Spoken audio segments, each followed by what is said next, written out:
halal, gede duitnya. Kenapa bisa dibayar mahal? Karena ahlinya sedikit, permintaan pasarnya tinggi di sana. Kembali lagi, Anda masuklah ke dalam dunia bisnis yang kompetitornya masih sedikit. Kalau Anda masuk dalam dunia bisnis yang kompetitornya sudah banyak, kesimpulannya dua, Anda bisa menang atau Anda kalah. Sulit. Anda masuk dalam dunia networking yang ahlinya sudah banyak, Anda masuk dalam dunia information management yang ahlinya sudah banyak, Anda bisa kalah, Anda yang menang. Tapi kalau Anda masuk dalam dunia digital forensik, ahlinya masih sangat sedikit, Indonesia masih sangat sedikit. Bahkan Indonesia menjadi satu tempat, satu negara yang beberapa ahli dari luar negeri datang ke Indonesia untuk cari kerja, untuk membantu forensic investigation di Indonesia. Saya punya beberapa teman, bukan orang Indonesia, tapi dia ahli digital forensik, kerja di Indonesia. Kenapa? Karena ahli digital forensik di Indonesia sendiri susah dicari, susah didapat. Dan digital forensik bukan monopoli kepolisian. Digital forensik bisa juga digunakan untuk melakukan investigasi di perusahaan-perusahaan perbankan, swasta, BUMN yang mengalami kejahatan komputasi entah dari internal, entah dari eksternal yang mereka tidak lapor ke polisi. Terekspos media, sistem komputasinya jelek, lemah, itu akan menurunkan trust masyarakat. Efeknya apa? Harga saham lembaga perbankan itu akan turun. Bisnis, we are talking about bisnis. Dan ketika terjadi kejahatan, mereka mengambil keputusan, oke, kita tidak usah lapor ke polisi, kita selesaikan sendiri. Kita bikin internal investigation. Butuh siapa? Butuh digital forensic investigator. Polisi kah? Enggak, swasta. Saya punya banyak juga teman-teman dari Indonesia yang ahli digital forensik tapi bukan polisi. Mungkin ada kenal Mas Ruby Alamsyah, ada juga Mas Mada, ada juga Mas Seni segala macam.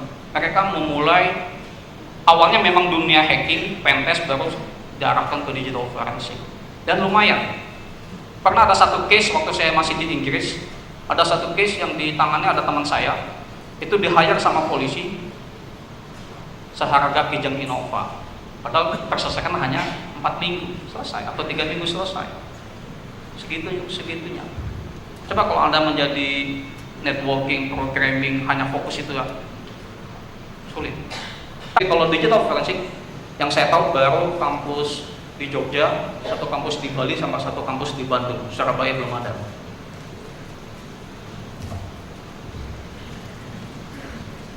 Oke, itu tentang digital forensik. Jadi digital forensik itu seperti kita bermain dengan puzzle. Di sini yang suka puzzle siapa? Kayaknya hampir semua anak kecil suka puzzle. Ketika kita kecil suka puzzle nggak? Puzzle itu yang mencocokkan potongan gambar-gambar kecil nanti menjadi gambar yang besar, itu puzzle. Dan hampir semua anak kecil pernah bermain puzzle, betul nggak? Artinya ketika kita kecil sebenarnya kita memiliki bakat digital forensik sebenarnya. Tapi begitu kita udah dewasa, kenal PS, kenal yang lain-lain, kenal email, kenal Facebook, kita lupa. Digital forensik itu seperti bermain dengan puzzle. Kita mencoba menggali kepingan-kepingan informasi yang kecil, sedikit-sedikit kita gabungkan menjadi gambar yang utuh. Itulah digital forensik.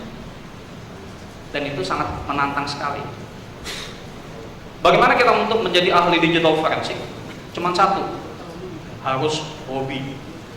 Kalau tidak hobi, tidak bisa menjadi ahli digital forensik. Sama kayak hacking, kayak pentest. Kalau tidak hobi, sulit untuk menjadi ahli pentest ataupun ahli digital forensik.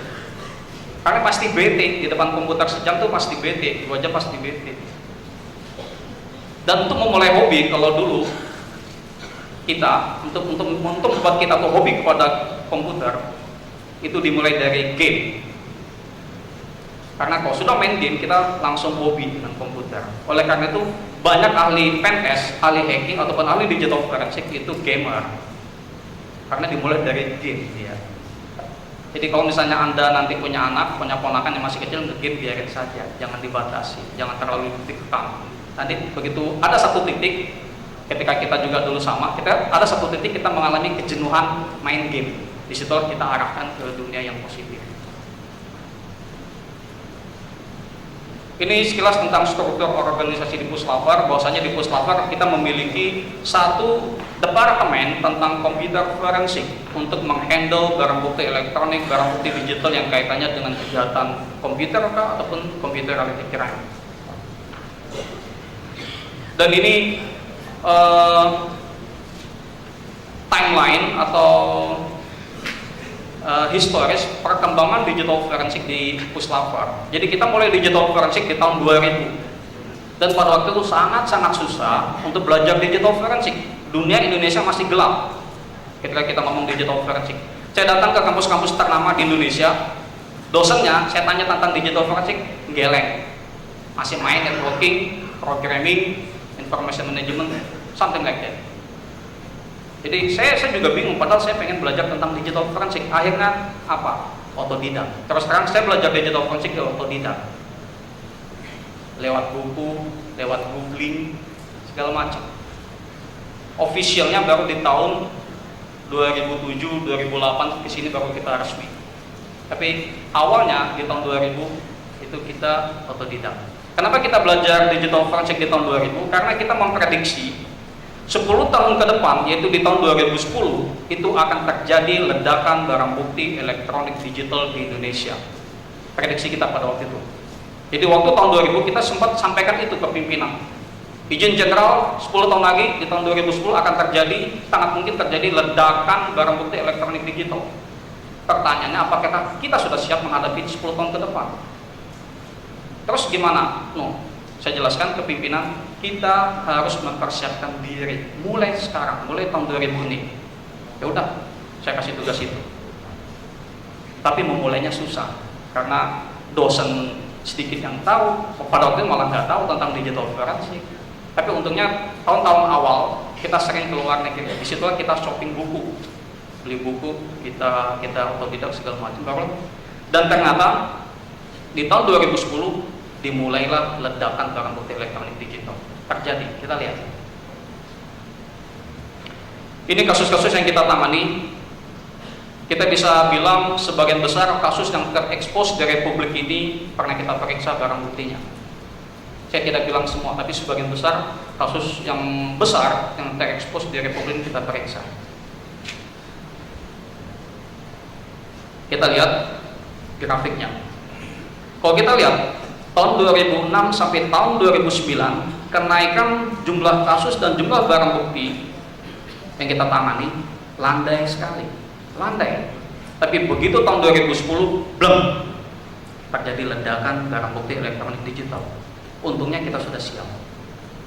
Coba kalau tahun 2010 kita belum siap, bertepuk tanganlah para pelaku kejahatan.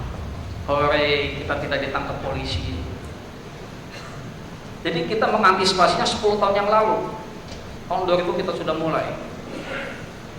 Dan kalau kita lihat, tahun 2010 itu ada 52 kasus dengan 214 item barang bukti.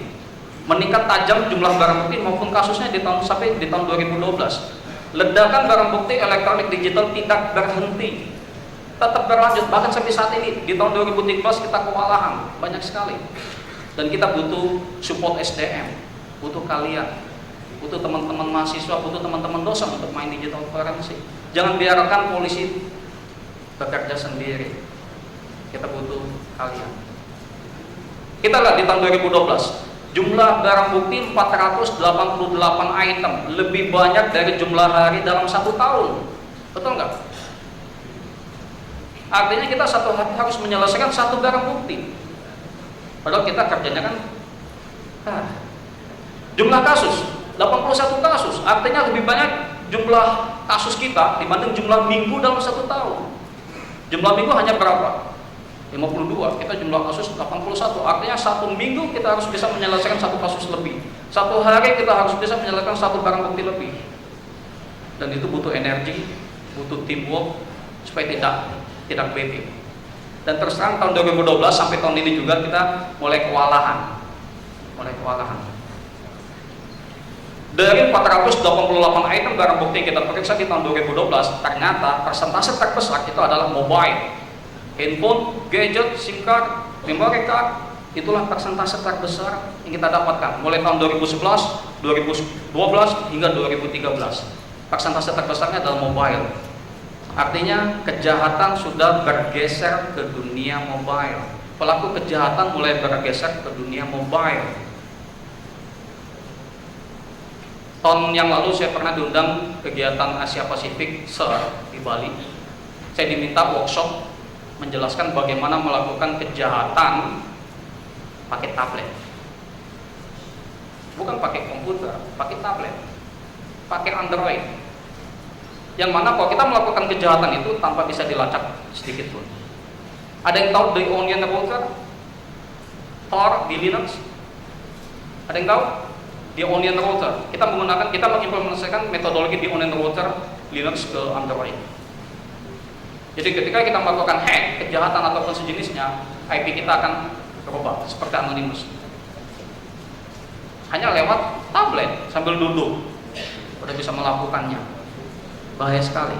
Jadi artinya kejahatan ataupun korban kejahatan itu sudah bergeser ke dunia mobile. Anda pegang gadget, hati-hati. Anda bisa kelihatan memang keren, tapi juga Anda bisa sebagai korban kejahatan, calon korban. Atau Anda calon pelaku. Oke, kembali ke digital forensik. Digital forensik sebenarnya tidak hanya bercerita atau diskusi atau membahas tentang mobile forensik, tapi banyak. Ada namanya computer forensik, kaitannya dengan barang bukti komputer, PC, laptop, ultrabook, netbook, segala macam. Ada juga audio forensik, kaitannya dengan suara. Suara siapakah ini? Suarakah Pak SBY, suarakah Pak Menteri, atau suara siapa? Itu juga bisa dianalisa di audio forensik. Ada juga video forensik. Betulkah file video ini asli? Ataukah editing, rekayasa? Ataukah network forensik? Kaitannya dengan kejahatan jaringan, Facebook, serangan email, phishing, scam, segala macam, DOS, seperti itu. Dan untuk mengembangkan digital forensik itu butuh pilar. Dan di sini kita membuat 4 pilar dalam dunia digital forensik untuk dia bisa berkembang dengan baik. Pertama adalah komitmen manajemen. Kita butuh manajemen, kita butuh pimpinan, kita butuh rektor. Karena digital forensik itu butuh biaya, dan biaya tidak kecil. Butuh hardware, butuh software, dan itu butuh dana. Yang bisa membantu untuk dana itu adalah pimpinan, manajemen. Oleh karena itu komitmen manajemen itu kita letakkan di nomor 1. Yang kedua adalah SDM. Kita butuh SDM yang kuat. Mungkin ada yang pernah dengar istilah the man behind the gun? Ada yang pernah dengar? The man behind the gun. Filosofi the man behind the gun itu artinya the man nomor 1, the gun nomor 2. Jadi the man nomor 1, the gun nomor 2. Itu filosofinya. Kalau kita balik bisa aja sih the gun in front of the man, sama aja kan? The man behind the gun atau the gun in front of the man. Kalau kita ngomong the gun in front of the man, the gun nomor 1, the man nomor 2. Itu tidak kita inginkan. Kalau the man behind the gun, the man nomor 1, the gun nomor 2. Artinya apa? Hardware, software yang canggih itu hanya tool, hanya gun, the gun. Secanggih apapun hardware, secanggih apapun software, kalau SDM-nya tidak mumpuni, tidak qualified, baguskah hasilnya? Tidak. Anda punya mobil Ferrari yang bisa ngebut, harganya miliaran, tapi Anda sendiri bawa mobil takut, kecepatannya hanya 60 km per jam. Ya disaliplah sama Avanza, sama Xenia yang bisa ngebut. Artinya hardware software bukan jaminan, itu hanya tool. Oleh karena itu di komunitas kita sampaikan, jangan pernah mendewakan hardware software. No system is perfect, no hardware is perfect, no software is perfect. Yang kita dewakan adalah manusianya, SDM-nya. Sama kayak kita yang bikin juga hardware software itu manusia, nobody is perfect. Jadi di sini penekanannya hardware software kita letakkan di poin keempat. Di atasnya kita butuh SOP, Standard Operating Procedure. Dengan SOP kita bisa lebih tertata. Siapapun dia, baik si A, si B, si C, dia akan bisa melakukan pemeriksaan digital forensik tanpa takut salah, karena sudah ada guidance-nya. SOP itu sebagai guidance, sebagai panduan untuk melakukan digital forensic investigation. Sama seperti saya sering bilang sama teman-teman, digital forensik itu sama seperti koki, chef. Chef butuh bahan-bahan masakan, butuh bawang, butuh cabai, butuh rempah-rempah, butuh daging. Itulah yang kita namakan hardware software. Tapi chef, koki itu juga butuh resep masakan. Seorang chef kalau nggak ada resep masakan, hasilnya bisa jadi tidak enak. Oleh karena itu resep itu sangat didengung-dengungkan dalam dunia, sangat diagung-agungkan dalam dunia memasak. Kayak resepnya KFC, resepnya bla bla bla, itu sangat mengagungkan resep.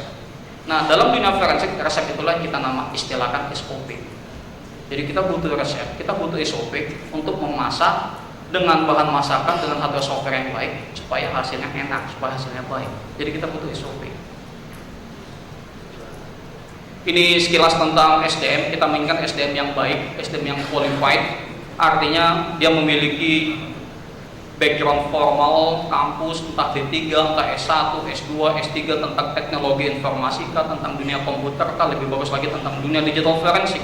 Di samping itu kita juga butuh SDM yang memiliki kualifikasi profesional di bidang digital forensik. Jadi tidak hanya sekolahan, karena bagi kita sekolah kampus itu masih kurang untuk main digital forensik, terus terang. Oleh karena itu kita butuh professional certification di bidang digital forensik. Kalau kita kenal itu CSFI, Computer Hacking Forensic Investigator, ada juga dari provider, misalnya Encase, Access Data, ataupun The Stance itu ada.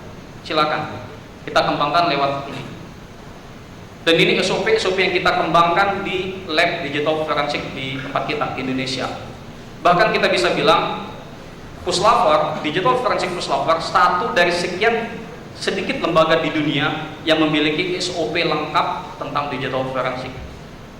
Kita memiliki sampai 16 SOP. Bahkan ada kepolisian Oman dan Spanyol ingin mengadopsi SOP yang kita miliki untuk diimplementasikan di lab sana. Kita lihat, SOP kita lengkap. Kita mulai dari prosedur digital forensik itu sendiri, pemimpin jam kerja, pelaporan, penerimaan barang bukti, termasuk penyerahan kembali barang bukti. Kita juga membahas tentang triage. Ada pernah dengar istilah triage di sini? Triage itu berasal dari kosakata kesehatan. Mungkin kalau rumah sakit zaman dulu tidak ada istilah IGD, UGD, yang ada triage. Artinya penanganan pasien pertama, gawat darurat. Yang mana dalam dunia komputasi digital forensik diimplementasikan menjadi triage forensik.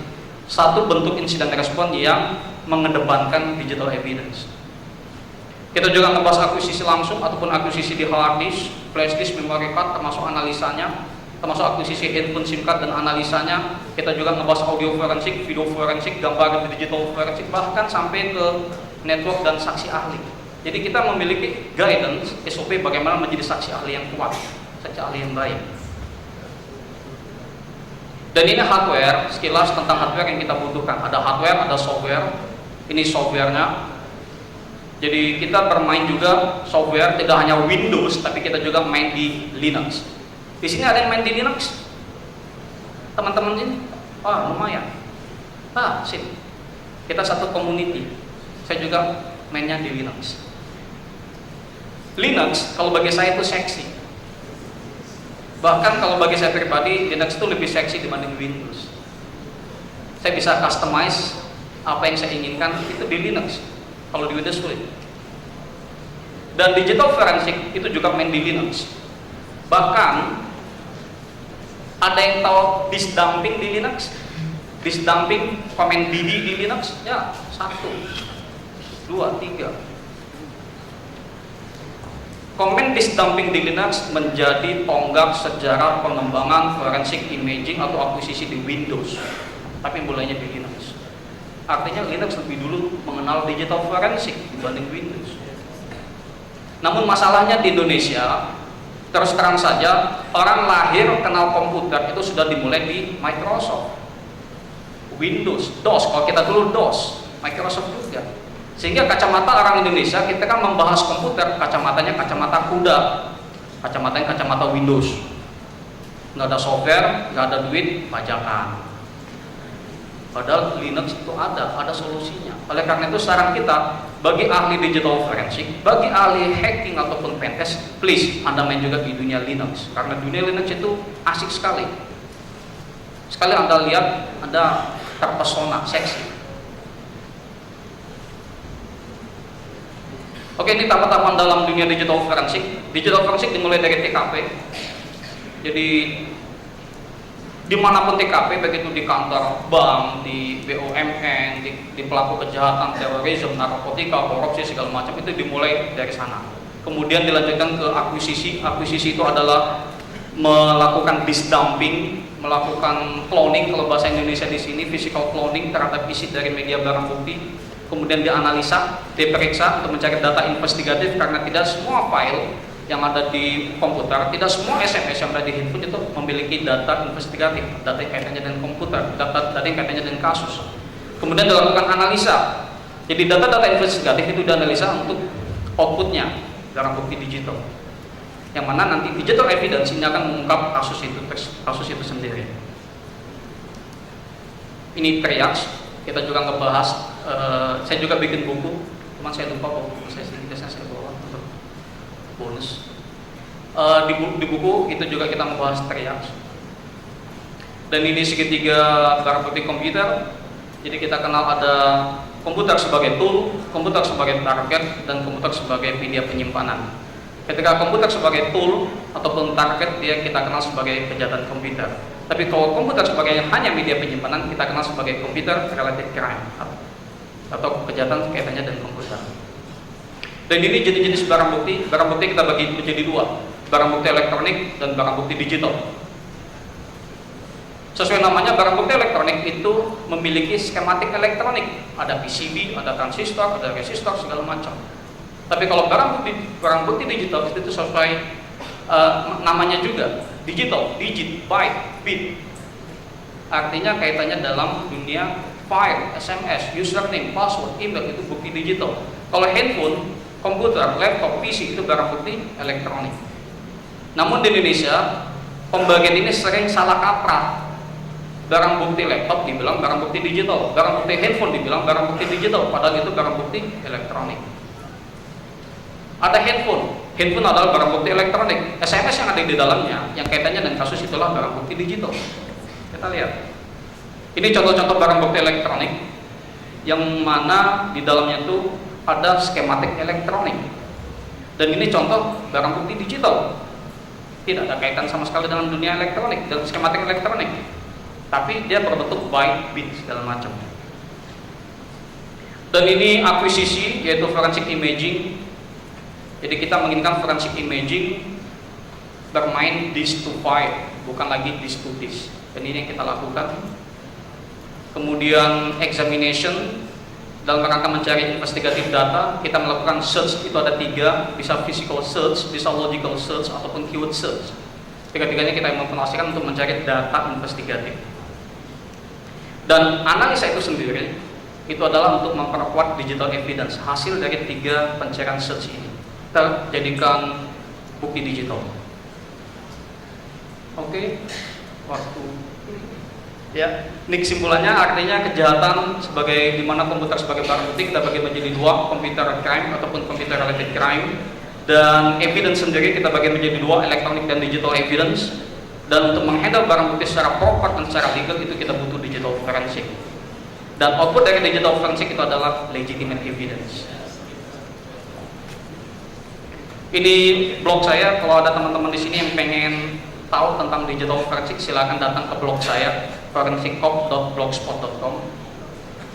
Blog yang saya bikin ketika saya masih di UK dalam rangka sharing tentang digital forensik. Dan saya juga membuat forum diskusi di LinkedIn. Silakan Anda gabung di situ. Saya bikin Association of Digital Forensic Analyst di LinkedIn sebagai forum diskusi kita. Oke, terima kasih atas waktunya. Terima kasih Bapak Muhammad Nuh. Mungkin saya akan berikan sedikit waktu. Apa? Waktu buat apa coba? Tanya jawab. Pasti banyak yang ingin bertanya. Siapa yang ingin bertanya silahkan angkat tangan tinggi-tinggi biar saya bisa melihat. Agak rabun jauh soalnya ini. Ya, saya cuma mau kasih tiga penanya. Ya, silakan Bapak. Silahkan perkenalkan diri dan berikan pertanyaan. Bismillahirrahmanirrahim. Assalamualaikum warahmatullahi wabarakatuh.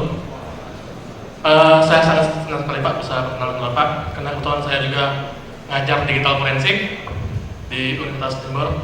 Memang untuk digital forensik yang saya ketahui masih sangat terbatas sekali, mungkin terbatas dengan literatur dan apa yang saya ketahui. Ketika saya mengajarkan digital forensik, saya mengajarkan pada anak, mungkin saya salah. Saya mengajarkan ketika pengen menjadi digital forensik, yang pertama kali adalah Anda harus mengenal namanya hacking dan cracker. Itu Pak.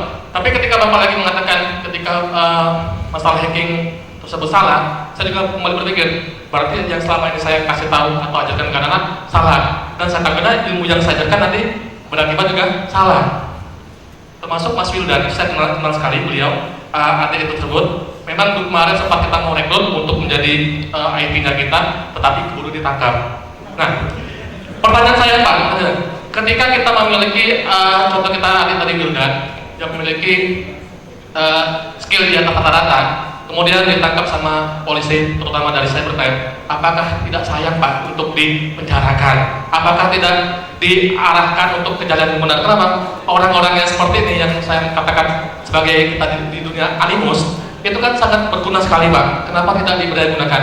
Saya berpikir yang seperti ini kenapa tidak mungkin salah, tetapi kenapa tidak diarahkan mungkin di bawahnya divisi lain, tetapi untuk di bawah jaringan bawah tanah seperti itu Pak. Saya yakin banyak sekali ada urusan-urusan yang seperti adik kita Wildan, termasuk ketika adik Wildan tersebut ditangkap polisi, banyak teman-teman dari Animus itu mau mengancam untuk melakukan serangan atas kepada pihak polisian. Mungkin salah satunya mungkin termasuk saya Pak saat itu. Jujur, mohon maaf Pak, jangan ditangkap Pak ya. Begitu Pak. Assalamualaikum warahmatullahi wabarakatuh. Langsung silakan Pak. Pak siapa Pak? Januar Pak. Pak Januar. Tenang Pak, nggak usah takut Pak.